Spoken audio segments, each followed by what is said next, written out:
नमस्कार सर्वांना, Rupali delicious kitchen मध्ये आपलं स्वागत आहे। आज आपण कुरकुरीत रेसिपी बघणार आहोत। कोथिंबीर वडीची रेसिपी दाखवूया। तर मग चला साहित्याकडे वळूया। तुम्ही चहा सोबतही खाऊ शकतात किंवा पूर्ण थाळी जेव्हा बनवतो आपण तेव्हा भजीच्या ऐवजी कोथिंबीर वडी करू शकतो, काहीतरी वेगळं म्हणून।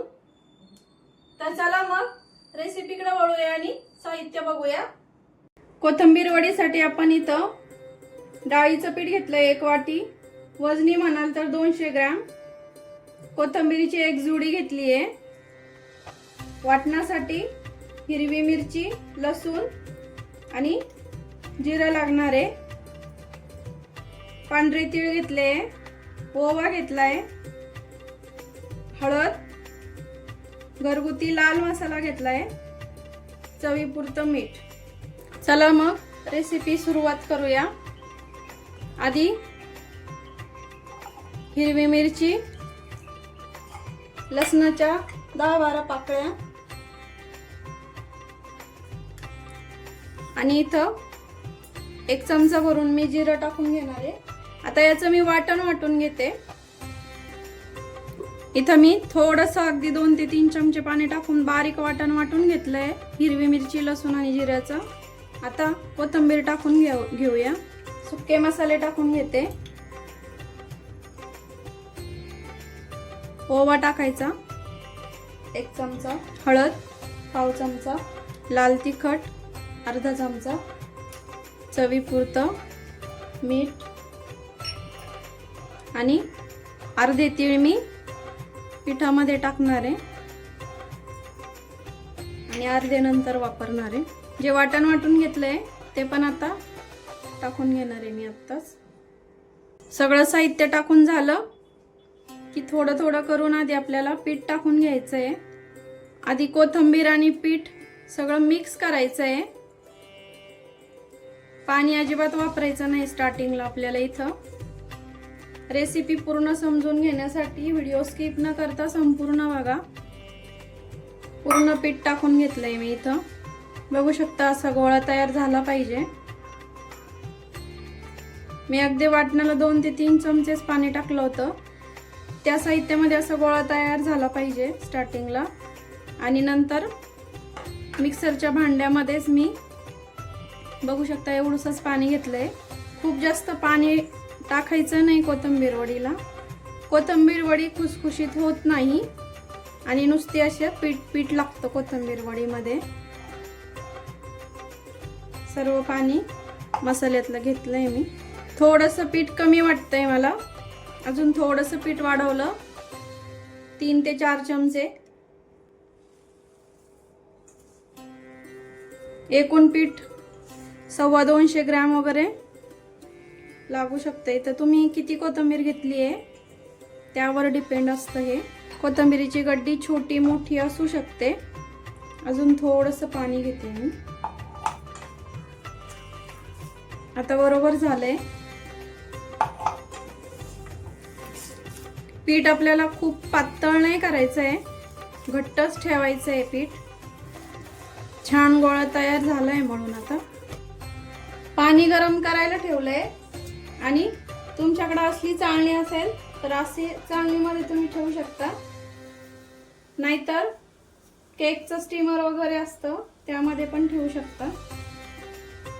चाळणीला आता थोडंसं तेल लावून घेते, जेणेकरून वडीचे जे गोळे असतात ते चिकटणार नाही।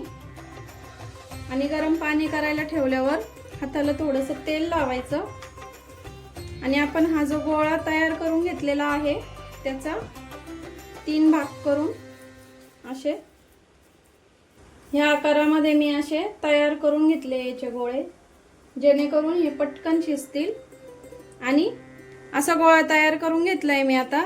आणि यावर आपल्याला असे तीळ टाकून घ्यायचे आहे, जेणेकरून असे छान हे चिपकल्याच जातात, म्हणजे गोळ्यापासून सुटत नाही।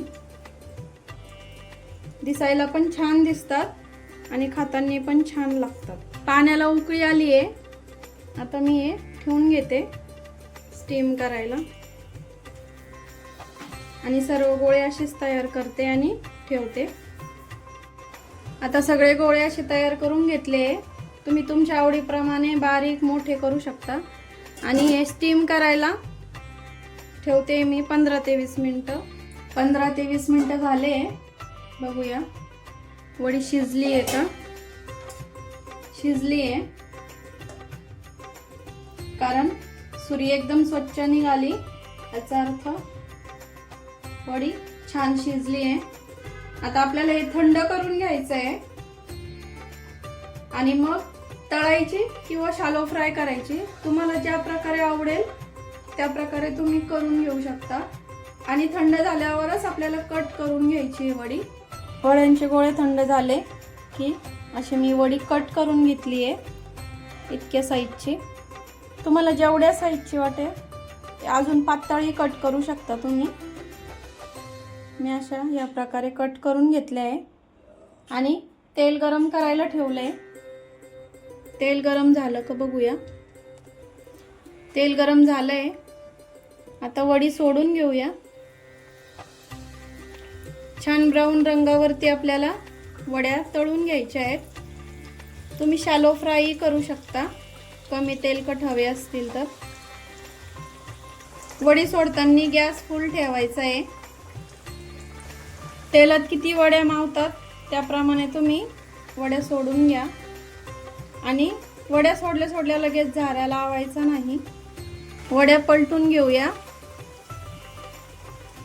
आणि एक साईडने ब्राऊन झाल्या की दुसऱ्या साईडने पण आपल्याला छान ब्राऊन तळून घ्यायच्या आहे वड्या. एकदम अशा छान कुरकुरीत. गॅस आता मीडियम करते मी. वडी पलटून झाली की मीडियम गॅसवर छान कुरकुरीत तळून घ्यायच्या आहे वड्या. तळून झाली की दाखवते. कोथिंबीर वडी आपली छान तळून झाली आहे. बघू शकता ब्राऊन कलरवरती अशी तळली मी.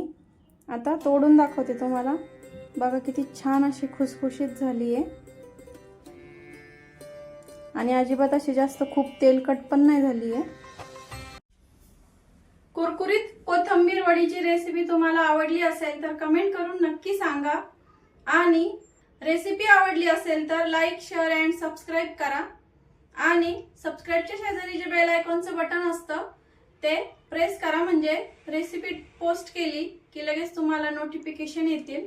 आणि रेसिपी नक्की ट्राय करा, कारण घरचं जेवण हे खरंच स्वादिष्ट असतं.